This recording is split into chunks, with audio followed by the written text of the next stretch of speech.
Hi, we're live on YouTube. You're trippy. Hi. All right. Welcome to the Maz and Sack cast. I'm Maz, and that's Maz. And Oh, no, I'm we're sad. professional Dude, why didn't you fix that? Oh. creative differences. All right. So, WWE Elimination Chamber, as you can tell right up there, just happened. We're going to review and discuss it. The only way to open this show is go fuck yourself. Oh my. Oh my. Oh my. Dropping F-bombs over here. I didn't know we could do that. We can do that now. Did you know that? We can do that. If you're watching and no one is right now, take a Why shot wouldn't every it time be? we swear. Yeah, no shit, right? But like Ding! but honestly though, because Michael Cole said shit after it too. And Yeah. I was like, whoa. Like, so we're doing this. We're going, this is where we're going now. I I like think it. I'm here for it. a lot of people speculated on it and thought it was coming, whatever. Obviously speculated on it and thought it. We're here. Oh, okay. I was like, what the fuck? I can't hear my dumbass voice like that, dude. I don't even, does it sound okay? Am I coming through on my microphone this time instead of my fucking, I hope so. I mean, you wouldn't know because you're not using headphones anymore. So I'm over that jazz. yeah, no need for, good Professionalism. Good sound. Yeah, no need for that. Not here. But yeah, they seem to switch gears a little quickly. I you can't really predict when it's going to happen. I think everybody thought a Cody heel turn was coming. It had kind of been built up. Like we had talked about it. I thought I saw it coming a long time ago. I can't say that I saw tonight going down the way that it did though. Like No. of all the things I thought might happen tonight, this was not on the list. Not one bit. Yeah. I'm sorry. I'm just trying to market our podcast here. I'm going to send out a little tweet to the masses and let them know that we're going live. So wait, which part are you apologizing for? The part where you're doing the work or the part where you're doing it while we're live? Well, somebody's got to do it when we're live, right? I don't know. Does anybody really need to do it? Like, what are we doing here? I don't know. Go ahead. I lost where I was.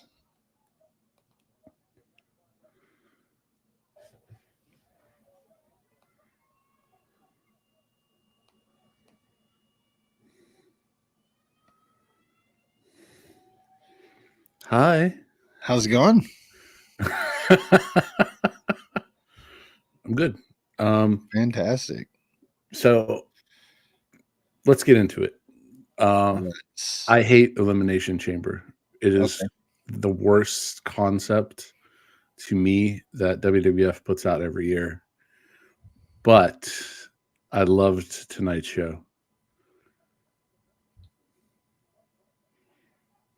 Thoughts? Is that it? Well, I mean, we're going to discuss it further, but yeah, no. I generally like the Elimination Chamber. I don't like that it feels like it's different every year for what the what the stipulation is or for what the stakes are, but it's a floating match, so I don't know. It has its own pay-per-view, so I feel like it should be a little bit more standardized as to what it means, but like in the end it's okay. Like I don't know. I don't have it on the same level as Royal Rumble, and we're kind of like turned it into being the same level, like as far as an incentive goes, I guess. Like it means the same thing or something. Yeah, I think they just do that to jack up the ticket prices nowadays. Well, yeah, I mean, and I get that too, but it still doesn't change like the impact of it. Like it still doesn't change that that's what happened, and that like it's about Cena getting a title match, which Well, you know what? Thinking about it, now is the perfect time to do it because they have the 2 titles. They have the 2 nights to make this show mean something and lead into WrestleMania. If you think yeah, about it, like the last time I went to WrestleMania, we had Fastlane in Cleveland, and it was just a throwaway show on the way to WrestleMania. So, yeah, I don't know. Okay, just in order, just to start at the beginning because that seems to make sense. I turned it on with about 45 minutes left in the pre-show, like just enough time to like perfect time to see Big E throwing a bunch of like tarts and sandwiches out to people in the crowd. oh, so you missed what led into that then? No, I saw the whole segment, Okay. like with him like eating stuff. Yeah, well, Jackie was supposed to be there, but she no-showed it, is how that opened. Oh. It's Jackie was supposed to take him to get a poutine. Oh yeah, I caught that part. Okay. Like I heard that part, but I thought they were just, kind of fucking around. I didn't think it was like the actual like her like she actually ditched on a WWE segment. Or she might have had some hockey to do or something. Maybe. I would like to delve into that. If I paid as much as those people did to go to that show tonight and I got hit with a piece of pea meal bacon in the face, I would be fucking livid. I would be excited. Talk about a bonus. Big E hits you in the face with a sandwich. Hell yeah, dude. A meat, Canadian meat. Fuck yeah, dude. Or a tart. I'll take it. Those big warm tarts of Katie's. I'm sure they weren't warm. No, they probably weren't warm, and they were probably pretty stale.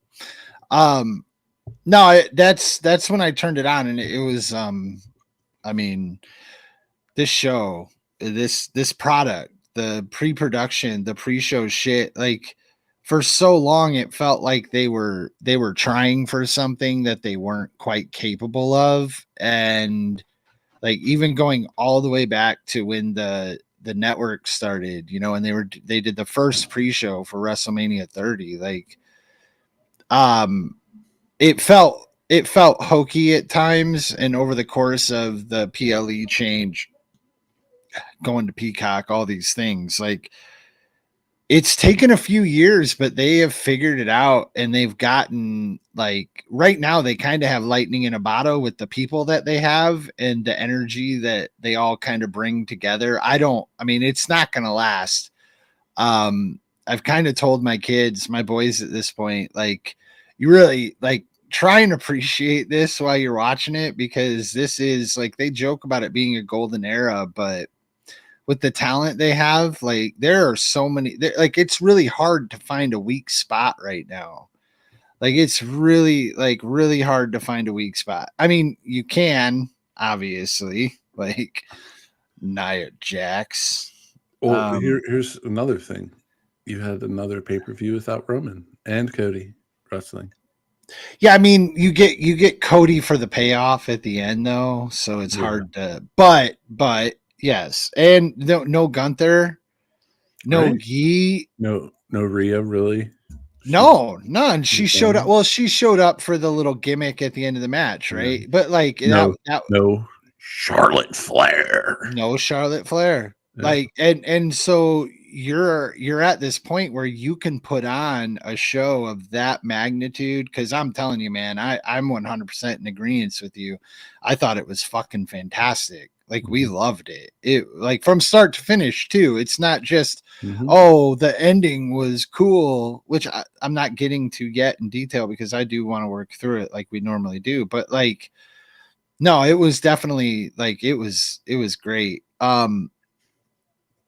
one of the things I'll touch on further down, but I wanted to get to with the Raw product right now too, is that I've talked about the way that they're booking matches and they feel longer. And I don't know, because I'm not a producer, so I don't know if segments have actually increased in time or if it's that they do one less segment, so they just broke it into how much time each segment gets, or they do two less segments. I don't know.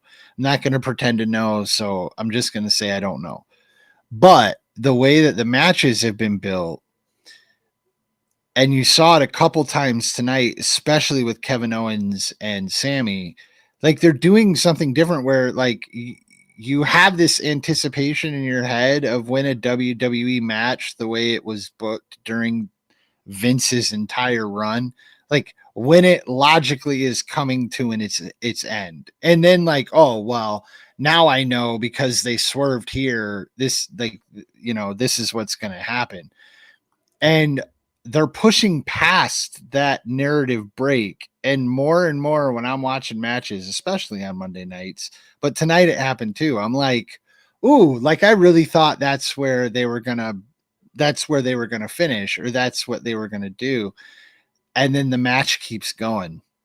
And you're like, oh, okay, well shit. And they've added an unpredictability to it. I mean, going into this show, I had no idea. I turned this on tonight and I had no idea what was going to happen tonight. None. And I that's weird, but I had no idea. I was like, this could go a lot of different ways. A lot of different things could happen. And with the Rock thing, it was so ambiguous. Like, I had no clue what the fuck he was trying to say, or what, like, if he was going to take over a show and try and like go head to head with Triple H, or what the fuck was happening. I still don't know what's happening, if I'm being honest. But yeah, it was a hell of a show. Hell of a show. Yeah. I give it an A+, actually. Yeah, I accept that. Like I truly do. Yeah. Okay, before we get started, something that we discussed last show. Mm-hmm. They didn't do anybody in the stands tonight. What do you mean? They didn't make that a segment going into into like an entrance or whatever. Like they didn't even really show Drake, other than he was sitting at the commentary table. Yeah, they didn't. You think that they would have wanted to? I don't know. Kind of hands off on Drake, right? No, like no one cares. Like no one, like you don't want to say that Drake's at your event at this point in history, right? We just had the Super Bowl a couple weeks ago, dude. I mean, you don't want to say Drake's coming to your shit. You want to pretend like he's not there. Fuck, man. They probably, as soon as they noticed it was him, they were like, camera two. Fuck, man. Well, they put him there, so probably not. But no, I anyways, know. But I understand. Yeah. So they kind of got rid of the goofy segment of like the old school throwback feel. Like this felt very much like, and it changed as the show went too. There were some things that you felt it getting, like it built to this moment. Like I'll give it that. It did build to the moment. But John didn't, of course. Fucking John pulled the typical Cena thing where he's always pretending like there was no build up, there was no hint, there was no, he didn't do anything in the match to give away that he was, about to do something bad or any of it. Like nothing. Just, and maybe I got to go back and rewatch and there's some subtle hints or something, but I'm sorry, Cena is never going to get over with me. Like I respect it. I respect him for the shit that he did for kids and all that. And I understand that he worked in the era that he worked in. I get it, but he's just never going to go over for me. He's a fucking goober. Just such a goober. All right, the show is taking place in Toronto, Ontario, Canada, at the Sky Dome, aka the Rogers Center, whatever it is this week. The show opened, well, it kind of Another thing they never show, they had Joe Tessitore there. And the show kind of went live, and they were showing the entrance of Michael Cole, and you heard Pat's music and blah, blah, blah. And Cole kind of kayfabed Joe Tessitore on the way by. He just said, "Oh, great night." And then you had the young lady, Elizabeth Irvin. Was that her name? I don't know. What are we talking about here? The Anthem girl. Oh yeah, I don't know who that is, but yeah, that was predictable. Yeah, Canada booed the American anthem. The show opened. They sang along with True Patriot Love to the Canadian anthem. And the first match is the Women's Elimination Chamber. All right, so I do have some complaints. What are you drinking? Oh. Tell me your complaints. Coochie juice? No, it's Dr. Pepper with cream soda. My complaints. Bailey needs new music. Liv needs new music. A lot of people need. Yeah. Can we just let's not do the music complaints, because that's the whole new company that's been doing up. They're terrible. They're gone. They're out. Oh, are they now? Good. Yeah, they're gone. I hope that everything gets fixed quickly, because I mean, we talked about it at the Rumble too. Like, you couldn't even tell who was who because the musics are they're just so bad. They're so like, oh my God. Bailey still has her heel music, and she's out there glad handing and shaking hands. So she needs new music.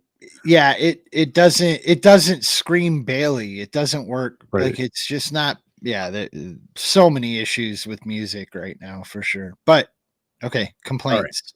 So what, Naomi came in last? Perfect. Let's see who came in first. Roxanne, Bailey, Bianca. Alexa was in first. Alexa was first. Yeah. She looked amazing, by the way, like just ready to go. She was actually quite disappointing in the match, to be honest. They didn't give her enough. I know she's the last two. I wanted her to win. I'm sorry. Okay. Yeah. So you get Alexa and Duggan behind you. Oh, you like that? Yeah, that's signed by the Hacksaw there. Huh? Yeah. Yeah. He's got monster hands, dude. Yeah, football player. Roxanne, again, this was stacked. Like, thinking back to War Games, and I told you that, my boys were like, well, they emptied out the entire female roster for this match, blah, blah, blah. And then you get to the Royal Rumble, and it's like, okay, but it's NXT, and you got Jordan Grace, and I know she's here now, but she was still TNA then, and like, you got all this stuff, and you're like, okay, so there's not a lot of depth, but dude, this tonight, like, it was awesome. And the fact that Roxanne was in there and looked really, really, really good. Like, yeah. Roxanne is up there. Like, she's amazing. Yeah, Bailey might be, I don't know what's next for Bailey. She's just kind of filling space right now. Yeah, but still, like, even that doesn't have the allure anymore. I'd rather see Alexa and Roxanne. Like, I like, and I know that Alexa and Liv is like maybe gonna be a thing. Like, look, going into Mania, I don't see any other matches outside of the championship matches for the women. Like, unless they do like a big like a battle royale or an 8-woman or a ladder or something. Tag team. They have that. They have the US. They have the Intercontinental now. And like I said outside of title matches. Oh, because I'm saying when you look outside of title matches, that's where the matches that are like the Mania matches to me. Because if you're in a title race, if you're in a title, if you have a title or you're in a title match, that's Mania. Because that, when you get to Mania, the titles are all going to be on the card now with 2 nights. Like, they do them all, right? but like to get a match on the card that isn't a title match, and that's either a singles match or like a specific tag match that isn't a title match. That's where you're gonna win, right? Like those are the matches that sell themselves. You don't even need a title. And I don't know what those matches are right now. At first I thought KO and Sammy, but I think that kind of died like that tonight. That's over, right? Like we'll get there. Yeah, I know. But like my point is I don't know that there are any female matches that are coming out of this tonight as like something that's going to go down at Mania as a singles match that isn't associated with the title. That isn't, you know, obviously who won? Oh yeah, Bianca. Fuck, that's how bad that was. I'm sorry. That match was great. The ending for me, like you said you predicted it. I didn't understand it. I don't understand, like I don't get it. I actually had all 4 winners tonight. Yeah, I saw that. You showed me your thing. Like that was pretty good. Yeah. It's pretty good. So they all get in the chamber,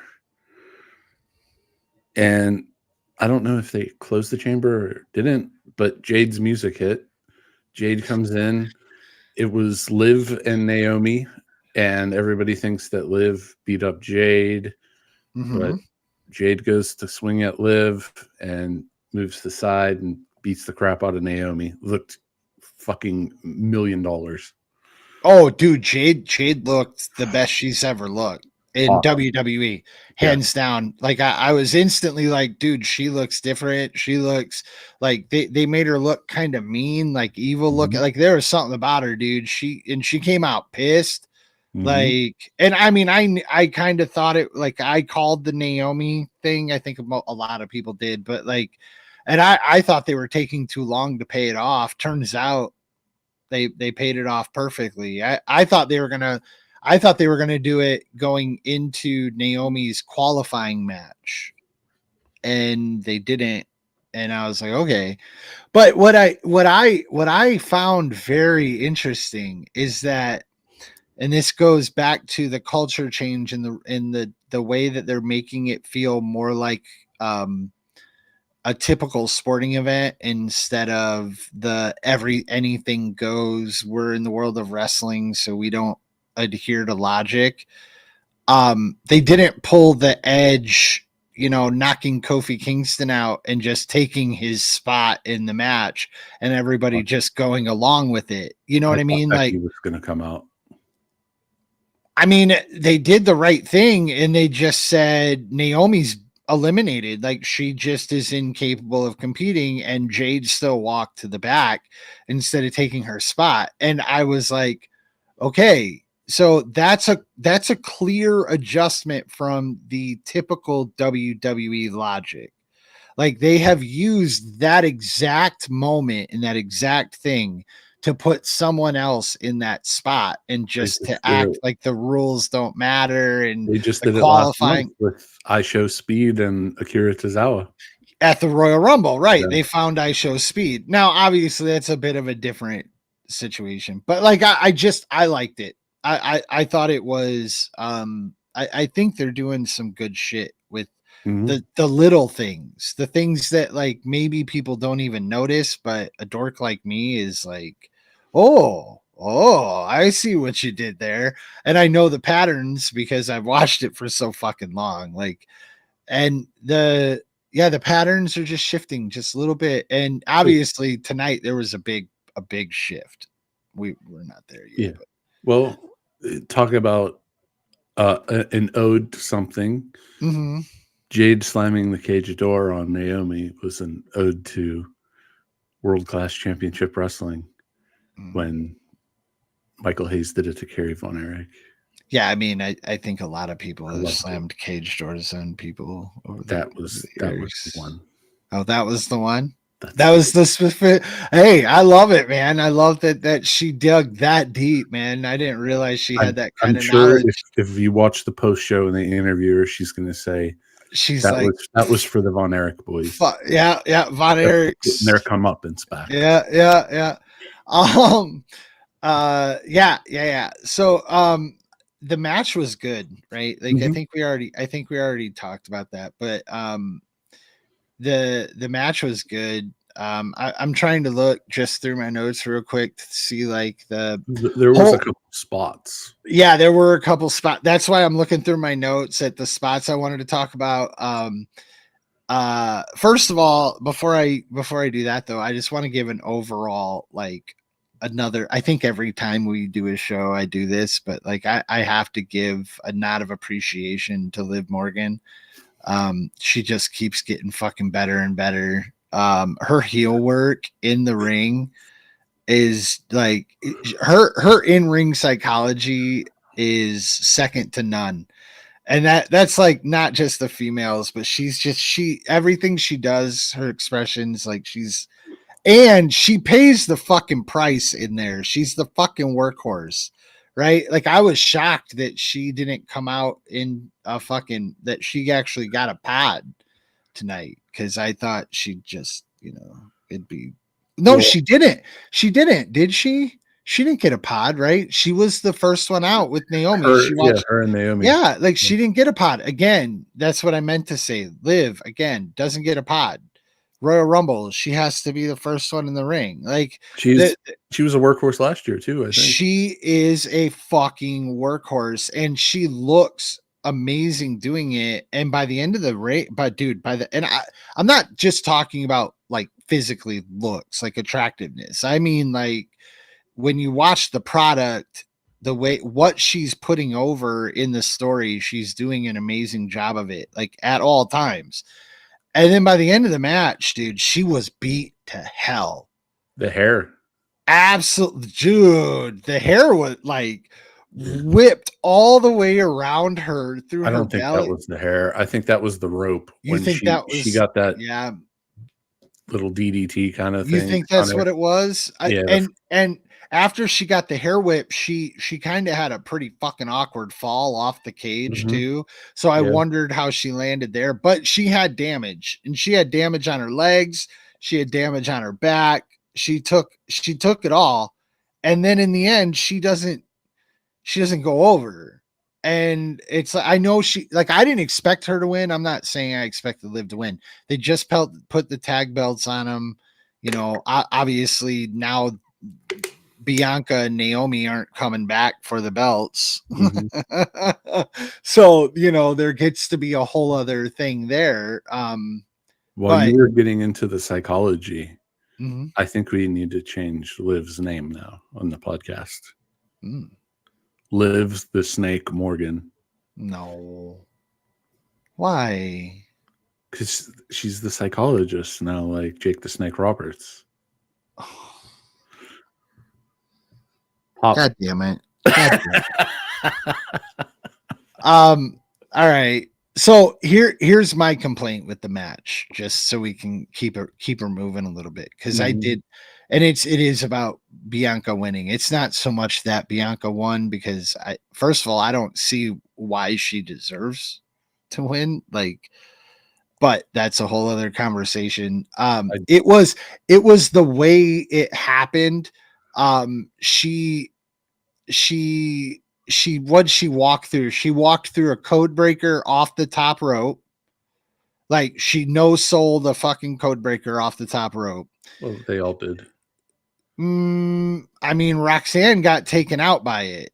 Who was it? Roxanne that took the mini Cesaro swing back into the cage, back into the pod, back into the cage, back into. No, that was Liv. Okay, it was Liv. That was Liv. She should have never got up from that. She got up and hit Oblivion on somebody away. She dropped her hands, like it knocked her out, and she stayed down for like quite a while. Bianca no-sold 3 finishers at the end, and one of them was the off the top rope. What else did she no-sell? She no-sold 2 code breakers, and then the knees. That's a transition move, though. The knees off the moonsault, when she fucking pulled the moonsault and Liv pulled her knees up. All she did was roll out of it and then go to another move. And it's like, dude, what are we like? I get it, but I also don't like that. That's not good. That's not good in ring shit, right? And to me, that comes down to Bianca. And if that's how she's gonna fucking win her matches, I don't want to watch her. And there is something about her that I've always thought that about. Like she kind of pulled the Super Cena deal through, like to go into her Uber face mode where she had to be the one with kids walking down, and it never felt real. It never felt natural because she was a heel for like, and a good heel. Actually, she was kind of an interesting heel. I just I don't know what she's doing. So what? She's gonna go. She's got Rhea or Io, which also still interesting to me. She's gonna job. To who though? Rhea probably. Mm. I don't see Io winning. That's such an uninteresting match. It's just such an with no build up. It is such an uninteresting match. She just won the chamber, man. There's a build up. Listen, Pat said it best. She is the EST of the WWE, and you can't have WrestleMania without EST. Book it, Dana. Well, you got me there, don't you? I don't. Pat did. And you love Pat. And you love me. And we love our fans. So we're going to move on. Yep. Hell of a match. Disappointing finish. Why does Io have a shot on Raw? I'm not sure. So where's the build up for that? Oh, well, no, she has a shot on Raw because Rhea came down and got involved with her qualification match for the chamber. Oh, so and caused her to lose because to live. It was the first qualifying match on Raw. And it was weeks ago. Like they built this match up over the weeks on Raw, actually, mostly with backstage segments. And Io has had a couple matches, but like you have 7 weeks now to build Rhea and Bianca, just so you know, because Raw or WrestleMania is not until April 20th. Yeah, but isn't Bianca on SmackDown? I don't know. I don't watch either of these shows. I'm fairly certain. I'm like Bianca and Naomi were the tag champions, so they kind of went back and forth because the belt, but I'm fairly certain that Bianca is on SmackDown. So, I mean, not that really matters. Everybody goes everywhere right now, and I like it, by the way. I don't know, man. It doesn't mean anything to me. It doesn't make a ton of sense. I don't know that anything would have, honestly, other than, continuing Liv's chase at it. But I don't really think that anybody wants to. Yeah, what? There's the tag champion right now, so that's where they're going to go with her for Mania. Yeah, that too. Yeah. So okay, that's how I picked the winner. To be honest, I thought about everybody, and I was like, "Where does this make sense?" I still don't get how it makes sense for Bianca, but I do understand that it doesn't make sense for anyone else. And once you take Naomi out at the beginning of that, I mean, if I would love for it to turn into a situation where it sets up Jade and fucking Rhea, but Jade isn't fucking ready for that, in my opinion. Flip the script. Okay. Yeah. Say Bianca was the one that Jade attacked, which would make more sense. Think about it. And Naomi won and was going to WrestleMania. How would you feel? Exactly. So they got they did the right thing. So I didn't even like Naomi in this match, and I knew why she was there. But you didn't think that Jade was going to come out and take her out of it, though.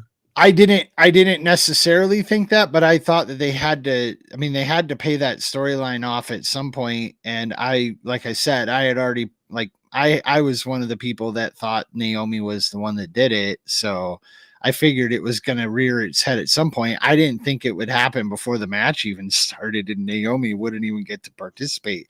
But that to me was like how better of a way to start a show. Like you've already got me. I'm already in love. This is already an A show. Like you can like, holy shit. Because I mean, again, Naomi, I don't like talk about people that don't necessarily deserve the spot at this point. It's only because of her name and because she's been there for a while. A long while, because she used to dance for standing right next to a man who is now a contributor on Fox News.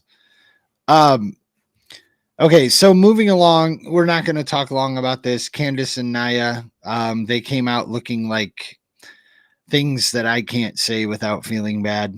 Like I just couldn't even start to describe them if I wanted to, because it would lead me into saying it makes sense though, because they looked like a tag team. Yeah, they did look like a tag team. And then the other ones look like tag team too. Did they? Yeah, they were dressed in the same colored outfits.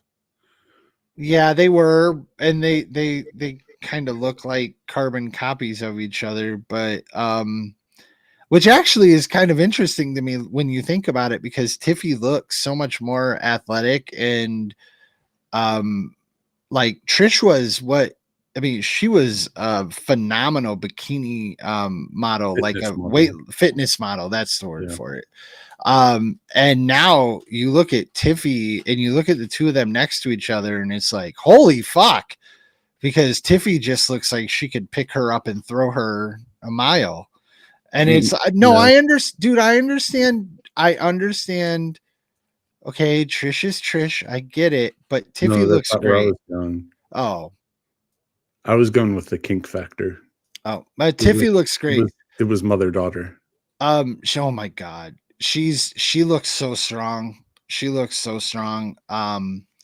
She threw Nia around a couple times tonight while Nia because Nia dead weights. That's what Nia does. We've talked about it. Like that's exactly what Nia does. The thing that caught my eye in this match was Nia sending Trish into that turnbuckle. I thought she was going to be decapitated.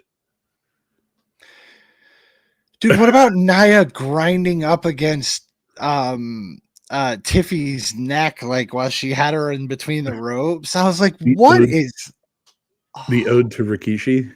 Yeah. No. That was different. That was when she gave her the wash in the corner. This was like she had her on the second rope, like she was going to 619 her, and instead she just like grinded up on her neck, on her shoulder. It was terrible. Hold on. I have some breaking news. I have the boxing match on. Amari Cooper, PJ Tucker, and now Fabulous. These are their celebrities that are at this boxing match. Oh, Jake Paul's there now. Jake Paul. So your update was to tell me what celebrities are at a boxing match? Well, we just covered that in the last segment. Oh, they didn't do it at WWE tonight, but it's because all the A-listers are at this boxing match. Is there such thing as an A-lister anymore? Well, I was going with. Do you want to be an Amari Cooper, who just got traded for a 7th-round pick? And no shit. Who hasn't been in the NBA for 3 years? And Jake Paul, who should have been with his brother tonight. Rapping run was 1997. Jesus. Anyway, solid booking. Tiffy looked like $1 million. Yeah, Trish. Her outfit. It's the same one she wore to Royal Rumble, just a different color. Yeah, but it was white, so people feel things. It was never going to be a good match. It could have been much, much worse. So no, and you know what? I thought Candice looked all right in the match. Like she doesn't miss. No, and she saved Tiffy once. She saved Tiffy. She probably saved Trish a little bit when she went over on the apron. Tiffy was trying to kick Trish to let her know to get out of the way because she was going to throw for the finish. Yeah, and she and Trish didn't move, so like Candace almost fucking kneed her right in the dome, and Candace saved that too. No, Candace is a hell of a worker, and that's why she still gets matches, dude. I mean, that's like we've talked about this with guys like Johnny, for instance, her husband. I mean, like she gets work because she works better than 90% of the people out there. She just doesn't have anything that puts her over as something more than just a worker. And she has a bad look too. Yeah, she does. She can't get past it. No matter how much she tries different things, she always ends up with the same kind of weird look. And it's never gotten over. And again, she's a good worker though, man. And I mean, you can put her with Nia and they could have a tag champ run and I'd believe it. There's your tag match at WrestleMania. Ew. Please no. You know they have to get Nia on the goddamn card because The Rock's going to be there. Yeah, but how do you how do you have two heel teams? Then you go Nia and Candice versus fucking Liv and Raquel. 3-way. Add Katana and Kaden. Oh, god damn. Too bad Chelsea has the US title. Dude, I want to see Chelsea and Piper, man. Come on. Give me more Chelsea and Piper. I want to see Nia and Piper. Oh, dude, that's what I'm saying. Piper is Nia's replacement. They just haven't told her yet. Yeah. All right. So the next match was just so awkward to start. Like all the unsanctioned stuff and like having Zapata out there in the black shirt, and just the covering of the turnbuckles, but then the turnbuckle fell off. Oh yeah, the bottom one fell off at one point. The lights though, I thought was kind of interesting. The way they was awesome. Yeah. It was it started off, to me, it started off super hokey because like they did the whole ring announcement aspect of it. So that in and of itself feels rather official, but I guess they're just letting everyone there know that there's no rules. Yeah. But they failed because there was no hypodermic needles like in the last one. This is how you do a no rules match. You use weapons so they mean something. You use furniture so it means something. They told a story. Near the end, I thought Sammy was going to be out for a while and he's going to be cutting promos a la McFoley Lost in Cleveland and Sammy would be lost in Toronto. And I think that would be great for him. Because clearly Kevin is going to be wrestling Randy Orton at Mania. But they beat the hell out of each other, protected. Little Nate was the star, getting the fucking clothesline from hell. Oh my god, dude. Yeah, Chuck Robb, like, oh my god, he came running in just to take that shit. I couldn't believe it. Like, you should have heard the pop in this fucking house when he came running down, because we're watching and we're like, oh man, like they got, Zapata to fucking do this. Like, he looks great in there. He's got the military haircut and he's all jacked up, got all black with the gloves on. And then the first ref that comes running down when he fucking gets knocked out is Charles Robinson. And I was like, oh no. And everyone was cheering in here like, yeah, it's like that. Like, he gets a pop. That's where we are with this shit. And he comes in and immediately takes a fucking clothesline. And I'm like, oh my God, dude. Fan fucking tastic. Fantastic. You know that like he's like just sitting there smiling while he's taking the ring down tonight. He's like, I fucking did it. Yep. Super nice guy. I love that guy.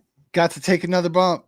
You know, I liked the match overall. I think the two of them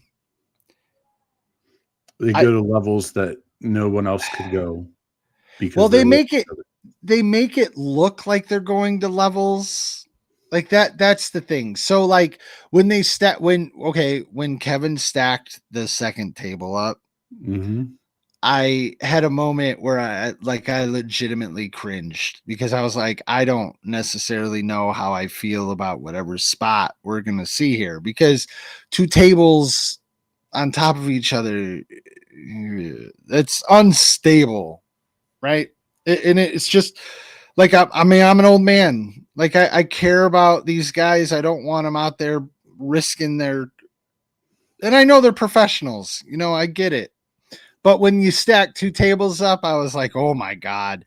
And then when they finally got to the spot, I was shocked that it was the spot that we got. Like, that's the perfect thing for it, is they didn't go right into that. Exactly. Somewhere else. Yeah, exactly. Yeah, but when they got to it, they didn't tease it. Right. No, so like you're right. Like, okay, because we were saying two totally different things, like the opposite things. Like when they set them up, they didn't go to it right away. I mean, they always do that. But when they got to the spot, when they got to the top rope, I thought they were just teasing it. I thought they were going to tease it. They were going to come down, and then you were going to get another spot later to actually get the payoff. But then when Kevin drops out and pushes him and he just fucking goes, it was so quick that like the audience just gets sucked in like immediately. It's not like that wait, blue ball, blue ball, blue ball. It was like they're gonna blue ball us, and everyone thinks that you're not gonna get it, and then you get a spot, and Sammy goes through them, and it was clean as fuck. Those two like they did some cool spots tonight that, if not done right, they don't look dangerous. They just look stupid, but they did them to make them look dangerous tonight, and they did them so fucking well. The chair with the driver onto it, guys miss that all the time, and it doesn't always look good. It looks fucking amazing. Amazing. When they were out in the crowd and they had the gimmick tables with the garbage on them. Yep. Hit them both perfectly. And the one was covered, and it just had that space for the body, and it was perfect. Yep. Even the barbed wire chair, like when he set it up, he should have bled. Not just that, but when he hit him the first time, the first thing I said was his shirt didn't even stick. Yeah. Like they didn't even put enough in there to like get his shirt to stick. When he was selling the eye, I thought he should have bladed right there. Agree. But his eye was swollen when Randy came out. So yeah. When he set it up in between the two chairs and bombed him on it, dude, that was, and it's stuck there. Oh yeah, it was art. So good. They did an amazing. But that's how you do a non-sanctioned, lights out match. You don't need fucking needles, glass tubes, any of that bullshit. They had 35,000 people eating out of the palm of their hand. Oh, absolutely. I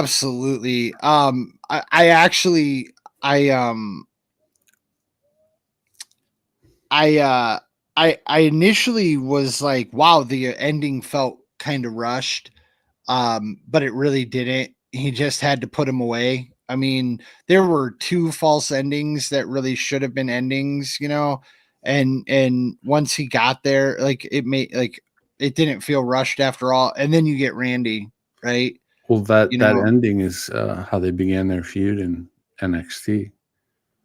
Remember Sammy won the title and Owens hit him with that power bomb on the side. I forgot. I That's forgot why all I about was like, that. that's the perfect finish. Yeah, but Randy. Well, that was after. I mean, that's how they finished the match, and then you have Randy come out.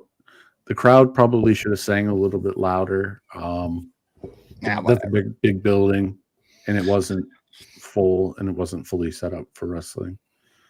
But I think they had like 50,000 there for WrestleMania 18, and they only sold 35 for this. Yeah, but Randy looks good. Yeah, my buddy texted me and he goes, "All Randy does every time he comes back, he looks better." I was like, Looks "That's better." because when he's off, all he does is work out and grab titties." Yeah, he doesn't. he doesn't. He doesn't look like puffy like he did before. He looks like he leaned out quite a bit on this season. Yeah, he looks good. He looks real good. The fake punt. Oh my God, worst fucking blue ball of all time. I was like, and I'll tell you what, Mike, and I'm this is what's now it pisses me off even more because I was like, oh, we're getting a punt, like we're getting back, we're coming back, like things are coming back. And then you get blue balled, and it's like, damn it, no, we're not. It's still the same thing. We're still getting blue balled.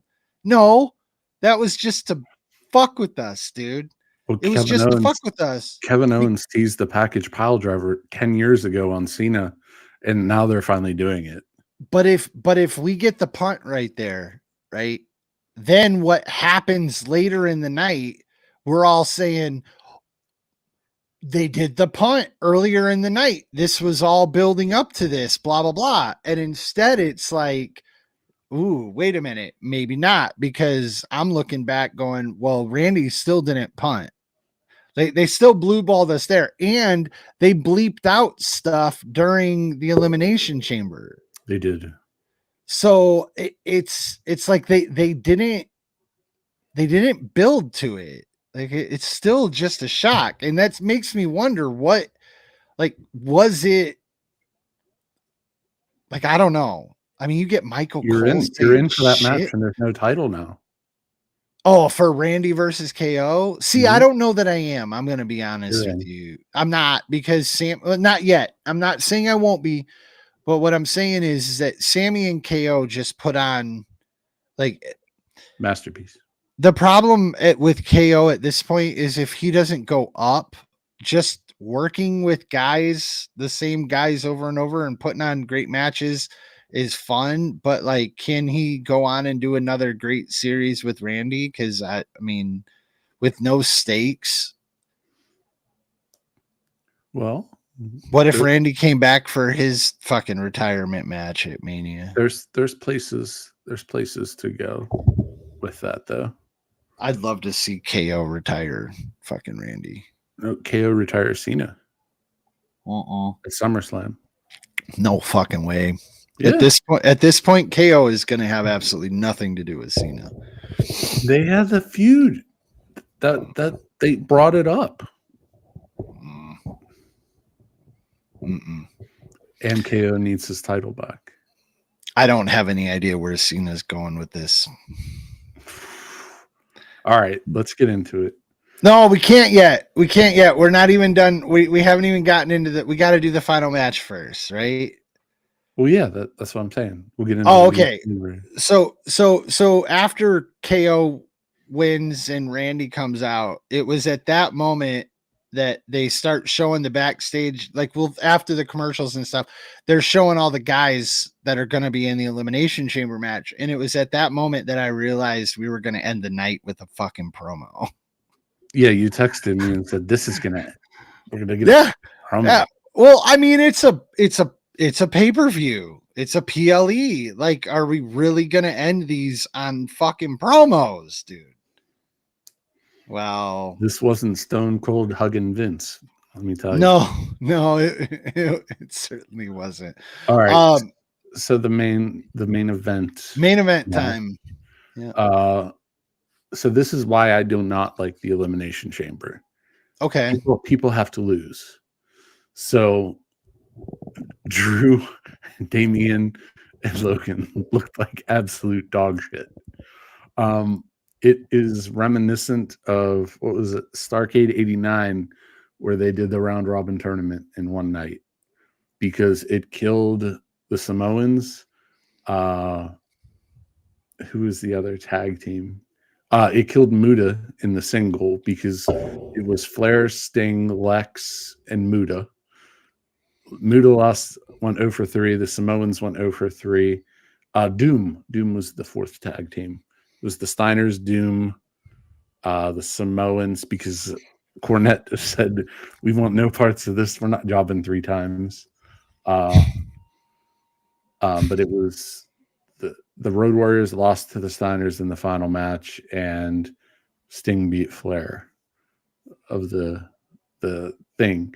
And in this, you had Seth, you had Cena, you had Punk, you had Damian, and you had Drew. Mm-hmm. Drew looks like the biggest loser of all time because he lost to Damian in 4 minutes into the, like, where do you, I mean, it's a gimmick by now that Drew keeps losing, but yeah, where does, you can't take him serious now. No, I don't know. I agree with you. I'm gonna be honest. I don't need to, I agree with you. I think Drew looked terrible coming out of this. Mm-hmm. I don't agree so much with Logan. I thought Logan put on a good match, and I thought Logan put on some good heel work all the way around. He definitely had the crowd with him. But his whole gimmick is that they were paying attention, and he's a star. And yeah, I mean, they were paying attention to him. Yeah. I mean, I don't think anybody was paying attention to Drew.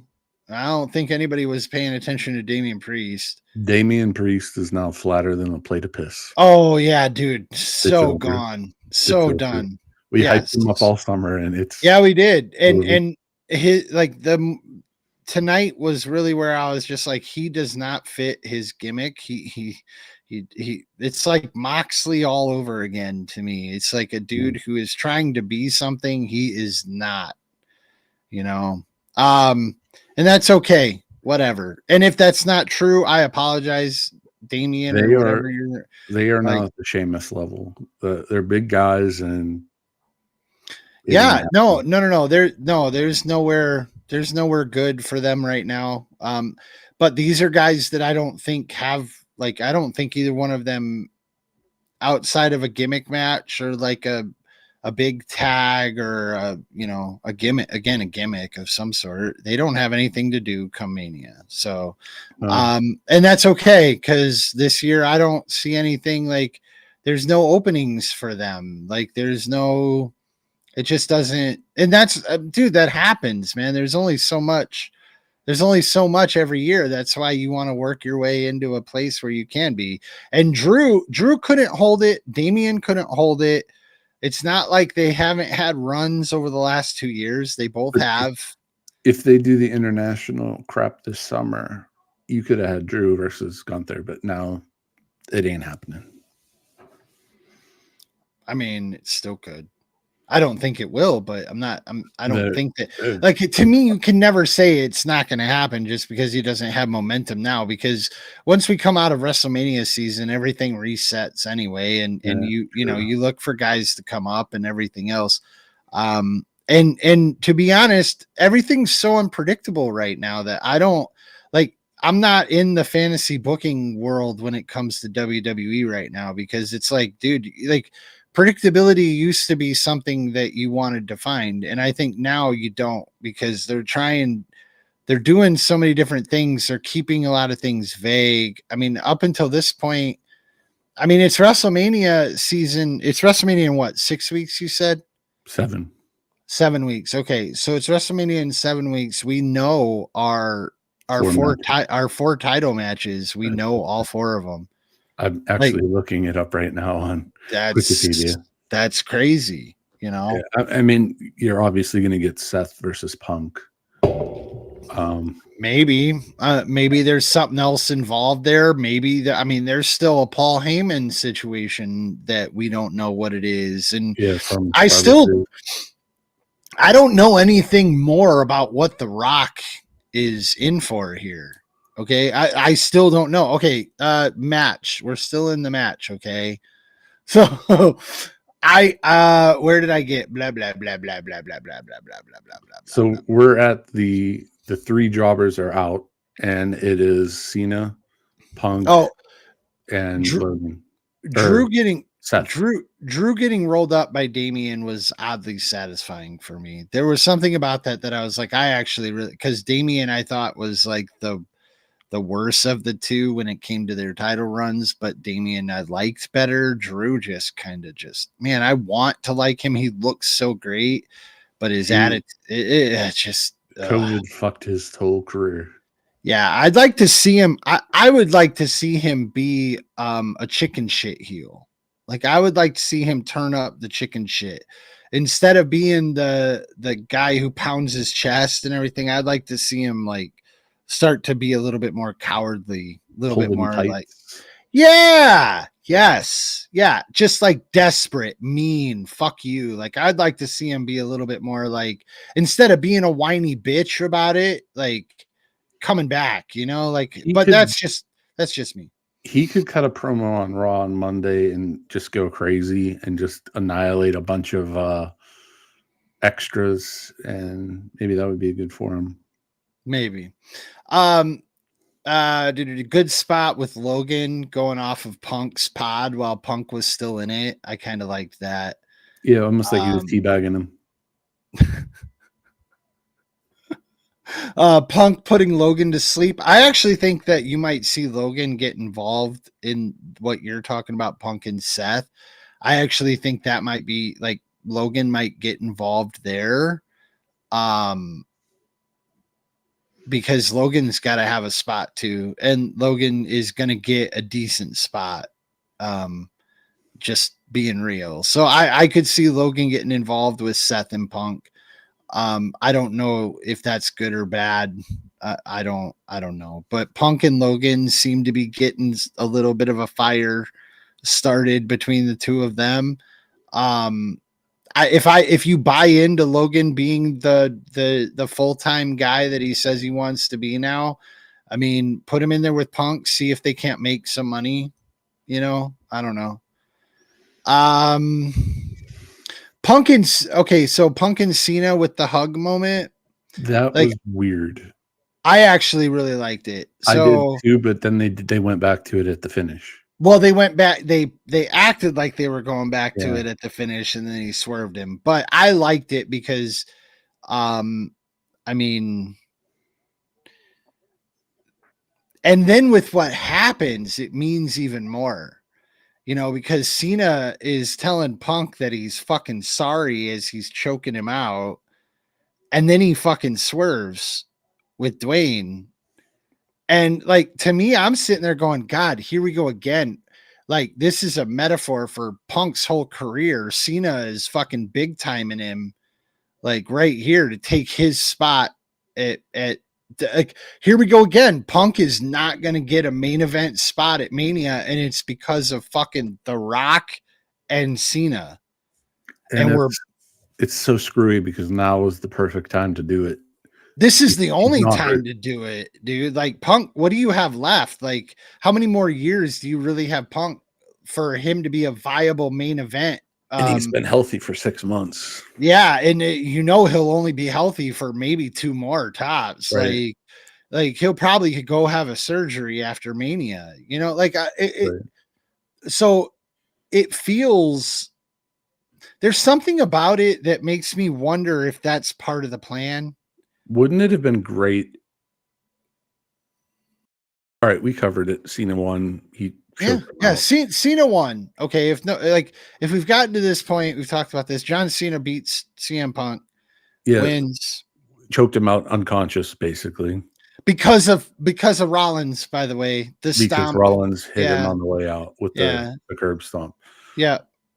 Wouldn't it have been awesome? I mean, Cena turning heel is great. But what if that was Punk and Punk turned heel from The Rock. That was my prediction. Yeah. I had Punk doing exactly what happened tonight, but it being Punk. But that would have put Cena on the out, and I guess I just didn't consider Cena a legitimate threat to win this match.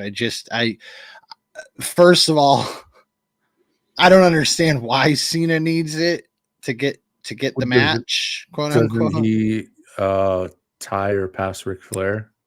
Oh, if he wins the title? Yeah. So that's why.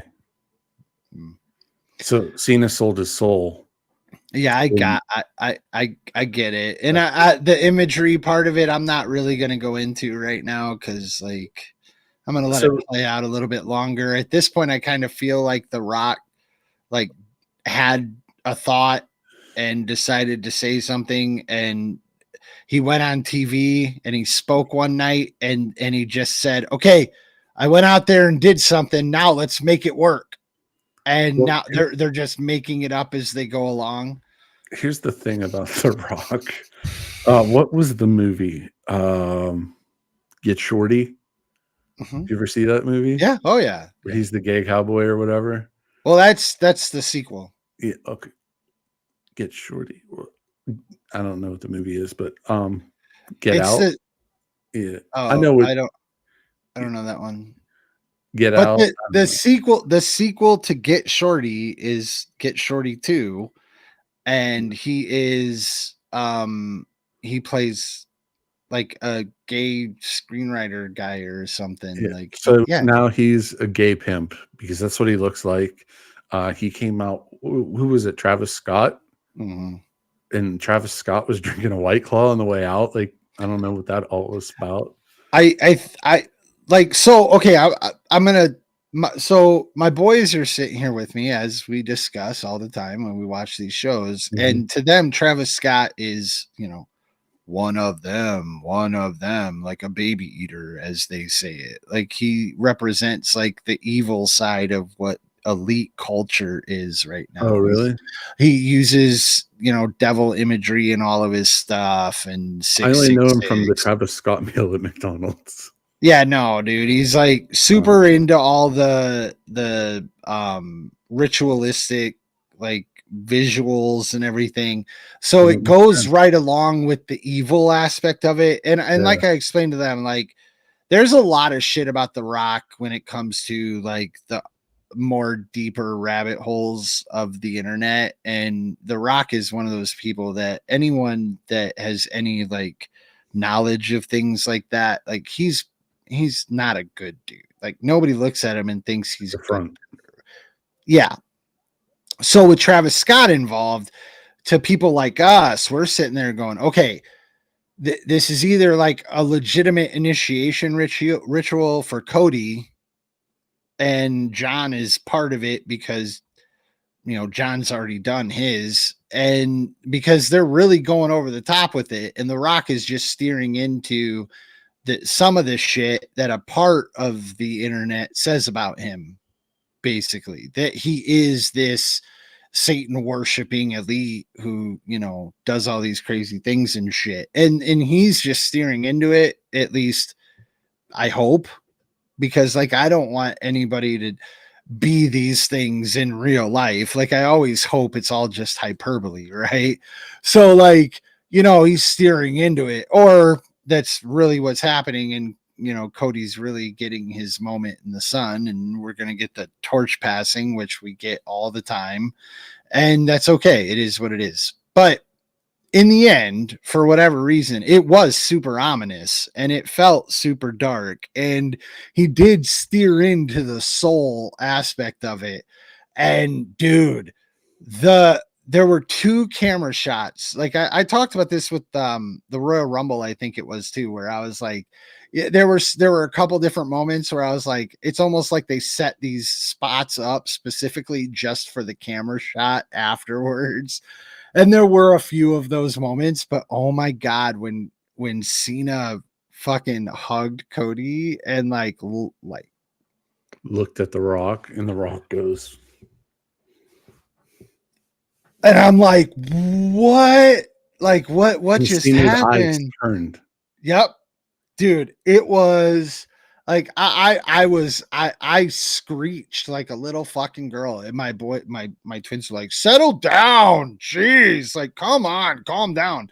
And it's like, dude, like I'm not saying this is the heel turn that I wanted from Cena all those years, but it doesn't matter because it's still like it still means a lot, and I'm so interested to see on like where it goes, and what happens next. I don't know why The Rock has to be fucking involved, but um, mm.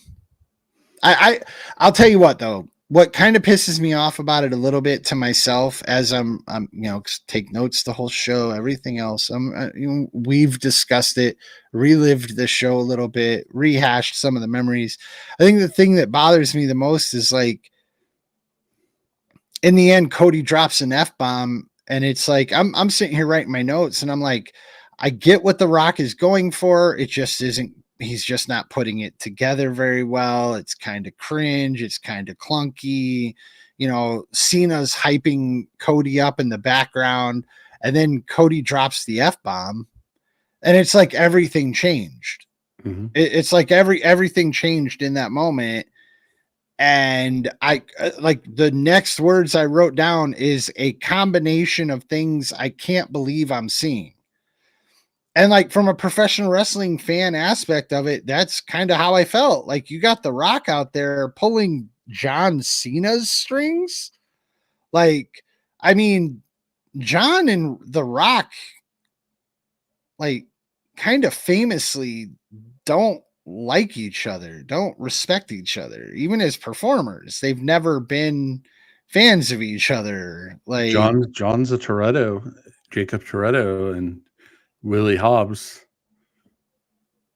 Are we we should just do a whole series of shows on that universe. We should just talk about our love for the Fast and Furious movies right up until about Fast and Furious 7. I mean, we've watched 8, 9, and 10, but Paul's I wouldn't without Paul. It's not. Oh God, no, dude. It's like Friday Night Lights without Tim Riggins. Well, Paul had to go so The Rock could take over. But he's not. Because remember, him and Vin Diesel hate each other, so they had to go Hobbs and whatever. Anyway, I'm not a big fan of Dwayne. I'm just not, and I don't like my product. I like my product less when he's part of it at this point. To be honest, I understand the draw, and I understand that when he comes out there wearing a symbol of the fucking bull on his back, and he's just calling people like Pied Piper, and it's so easy to get swept up. I get it. But I don't like him, man. Travis Scott carrying a hardcore title of the new era. No clue. Like I said, the Travis Scott thing to me was for nothing but aura. It was just it was for nothing but aura, unless it's like legitimate. And even then, it's just for the aura. It's you have somebody else powerful with you to keep the energy what you want it to be. I think we're crossing over into like a conversation that I'm not comfortable like having during a wrestling podcast per se. Who's his baby mama? Is he with one of the Kardashian girls? Or you're asking the wrong fucking dude, man. I have no fucking idea. Okay, so what are we getting? Like, is that what the things are going to be now? Cody Rhodes saying things like he's with Kylie Jenner, okay, or was. Still don't care. So like we're Michael Cole saying shit on commentary, Cody saying fuck with the microphone in the middle of the ring. Like, are these the things? Product. Is this the things that we're gonna be getting like going forward? Like well, I don't know. Like what happened? What really happened tonight is kind of what I'm interested in. Previously, a couple minutes ago, you talked about the camera shot, right? Yeah. Would we have seen that camera shot if was in charge? Bucky Beaver? Which camera shot are you talking about? The one where low in his eye for John Cena. I don't know. Yeah, I just wanted to bring up. So what about the shot with Cena, like with The Rock back in the corner, and you got Travis Scott over here chilling on the rope, looking evil and ominous, and then you got Cena just with this fucking like Jason Bourne stone cold fucking killer look on his face. So I have to reference this because it's hilarious. In the wrestling world, you have been and I have been touched by Uncle Dave. And Uncle Dave has wanted John Cena to turn heel for 15 years. Yeah. Uncle Dave went to Collision tonight in Oakland and missed it.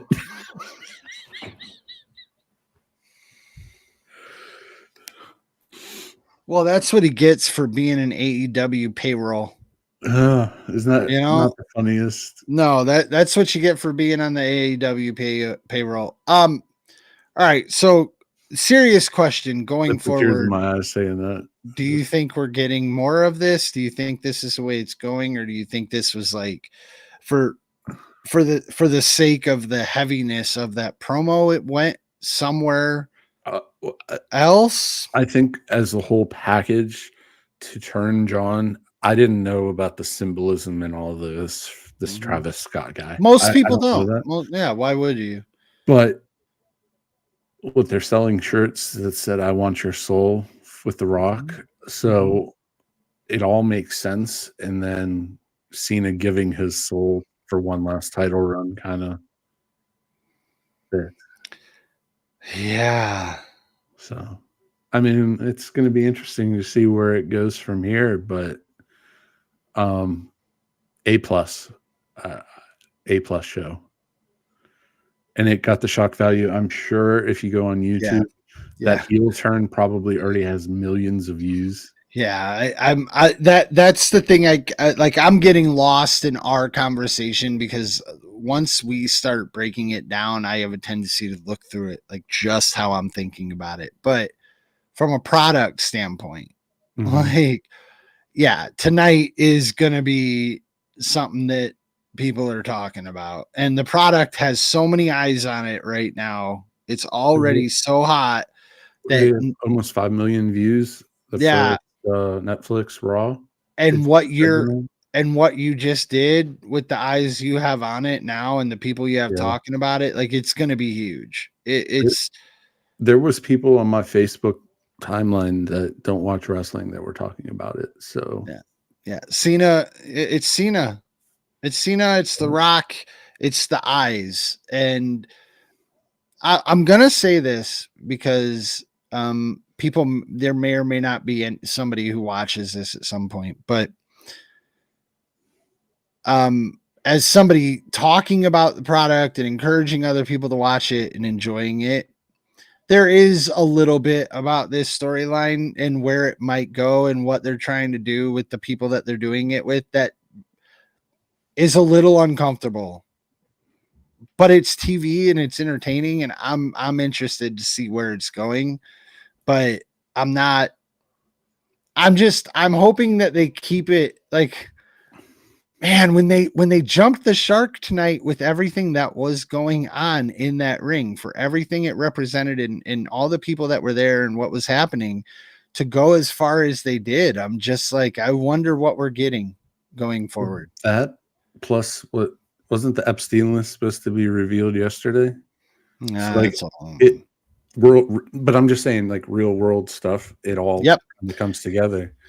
Yeah, 100%. And that's another part of it is you blur those lines, right? And that's the Triple H mantra right now, right? Is blur the lines. And so there's, I mean, well, it's not just Triple H though. It's Nick Khan. It's what's the guy's name? Ari Emanuel. And now what did you see they were promoting the TKO takeover of cities with bull riding, UFC fight night. Yeah. It's wild. It is actually. I'm very cool with it. I wish we were still doing pay-per-views on Sundays, because it'd be cool to roll a pay-per-view up with one of those. Like and not do, or like a pay-per-view for the UFC too, not a fight night. It'd be cool to have a weekend where they were actually like a big weekend. But I'd be interested to see what the crossover really looks like. Like, I mean, I'd go to a PBR event. I've never been to one, but fuck, man, watching bull riding, hell yeah, I'd love to see that Go shit. to the rodeo at the old Rosemont Horizon. The only rodeo I've ever been to, I barely was at, and it was on my base in Barstow when I was stationed out there. We used to do we had the only mounted color guard in the Marine Corps, and we used to do a rodeo out at our stables once a year. Barstow, home of Tyrese and Fast and the Furious 2. Yes, it is. It all crosses over. It all leads together. Also, we're all here for it. Also, birthplace of my wife, and where my two children were born and lived for 6 months. So, and I was born in the same place as Cassie Kelly. I learned that yesterday. Fucking Oak Lawn. I didn't know that. Oak Park. Oh, Oak Park. Yeah. Well, yeah. Whatever. Oak Park's better. West Suburban Hospital, Jack. Anyway, good show. We covered it. Yeah. I guess we'll have to do like a Mania preview or whatever. Oh, we're definitely gonna have a Mania schedule coming out. Don't worry about that. The next time, well, no, we'll probably schedule something before then. I'm going to Raw 2 weeks before Mania. Okay. Two Raws before, like the second to last Raw before Mania in Minneapolis. 2 weeks from tonight, they are doing a Remember Bruno show here in Pittsburgh. Stan Hansen is going to be there. Corey Graves. And Corey's little brother, Sammy Adonis, is going to be there. I don't know what the wrestling part is, but I'm going to go to that.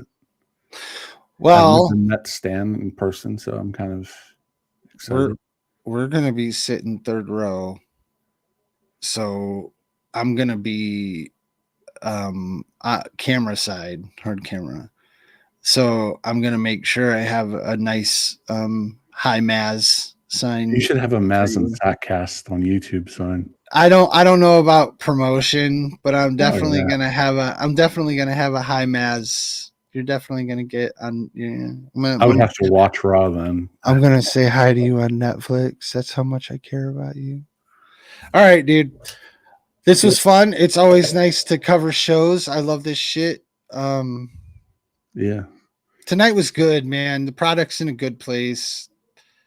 Right now in this WBA lightweight world title, through 5 rounds, the punches were 17 versus 19 total punches landed. So we're not missing much there. Yeah, it sounds like a real thriller. Next week is UFC pay-per-view, I believe. Cool. Wasn't that the Dan Hooker Gaethje? Gaethje's fighting Rafael Fiziev, I believe. I'm going to be honest with you, man. Most UFC nights, I figure out who's fighting 5 minutes before they're fighting. It sucks. I used to be a dude who looked forward to it, and I still do, by the way. When it comes to the day, like I get up for it. I get excited for it, but I don't remember what's scheduled where, because it's every week. Yeah, and they change a lot. And it's just, when the UFC went from being like once a month to being all the time, like, oh, that was a weird transition. Man, I'm old, bro. Like, I'm old. Almost as old as me. Like, we're talking in the 60s and 70s where we're all watching together and fucking, once a month. And that's all there is. It's just one pay-per-view a month. That's what you get. And then they started the Ultimate Fighter and everything fucking went sideways.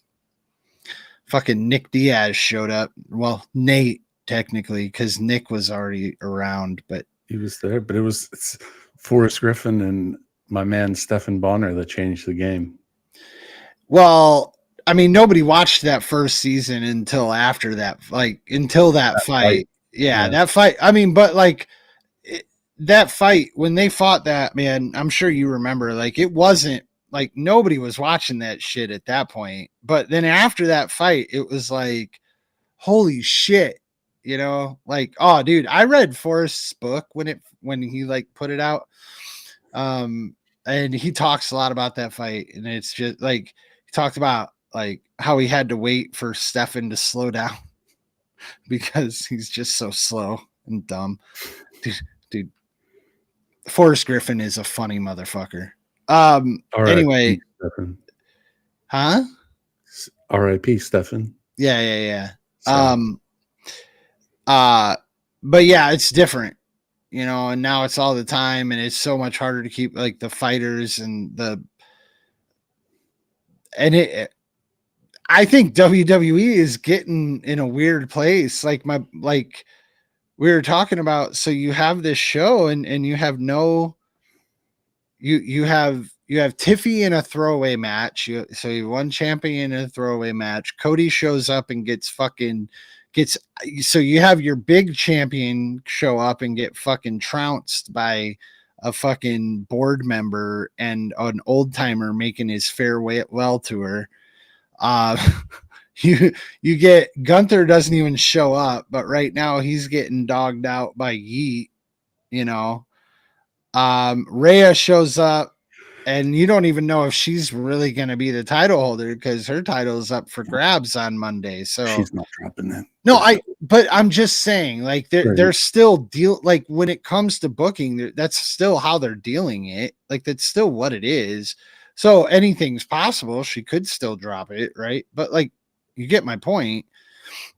And it's just what the fuck? Is this good? Are we making this shit up in our head? Because I'm enjoying it. But the one dude on all of TV right now that you don't watch Raw, you're not watching SmackDown, I get it. But you turn on Raw and every week you're getting a Penta match. He's the star, right? Nowhere to be found, not even a promo. The rosters are so deep with talent right now that even your PLEs aren't covering all of your shows or all of your stars or all of your people. Well, you're not even coming close. Four matches. Yeah. Well, and I like it, but can you really do that where you don't have one for 7 weeks before Mania? Holy fuck. Well, that's because now they're getting into the whole package of SmackDown, Raw, going into the 2 nights and all of that. So, how about all the peripheral shows that they're coming out with? All the different shit to touch. Yeah, that LFG looks kind of interesting, Tough Enough. Yeah, I actually like that LFG look. It looks Evolve good. Is coming out this week, which is the indie people. Mm-hmm. What Rivals is still going. That's all. Yeah, the LFG looks kind of interesting. And then the girls asked the Undertaker if she could do his finisher, and she's like, "You've been in the business for 2 minutes, girl." Michael Cole has a show. You got fucking Stephanie has a show on ESPN. Dude, you know what's really funny? So Stephanie, they promoted that tonight. Stephanie went on the McAfee show before Royal Rumble, and I texted you and told you about that she was on. So I'm watching it, and the outfit that she was wearing when she interviewed him on that little clip tonight, this same outfit she was wearing when she was on his show. Yeah, exactly. So I was like, man, motherfucker, here I thought she was doing cool things, showing up for his show. No, she was there to get fucking work done for her show. Right. Just kind of ruined it. It just kind of ruined it for me a little bit. Wrestling is from the carnies, man. They're always working you. I know, but dude, it's just, I'm a wholesome person, sometimes things bother me. Have you seen obviously it was on tonight, Queen of the Ring, the trailer. It's a new movie out in theaters. It's about June Byers or Mildred. Oh yeah. Okay, yeah. Looks pretty good. Yeah, I agree. Yeah, and then we have Dark Side of the Ring coming out. This is March, so it comes out this month. Like, wrestling is cooking, man. It's going to be on every night. Yeah. NWA Power is getting trading cards. WWE just started their deal with Top/Fanatics on cards. Dude, the Tops. What are the Tops series that they just came out with for the WWE that are everywhere? Yeah, the Tops Chrome. Dude, those fuckers are. I see them everywhere. People are ripping those everywhere right now. All over my YouTube feed, man. Dude, like those cards came out of nowhere too, and like the autos, like they're fucking, some of them are kind of insane. Like, oh really? I always see like everybody's opening those mega boxes because that's where you can get them in retail, and it's always like Kit Wilson and Ciampa. And I saw Kit Wilson on one. Dude, the funniest shit was Michael Cole pulled that CM Punk on the pre-show for the Royal Rumble, and it was like, wow. What? A stacked box? I mean, I don't know. Yeah. People have ways of knowing what's what and where it's at. But anyway, dude, good show. Nice talking to you. Maz and Sat cast running strong. Yeah, there's only one way that we can close the show. Oh, well, then fucking do it, bro. Go fuck yourselves. Well done. High five. Love you. Smooches.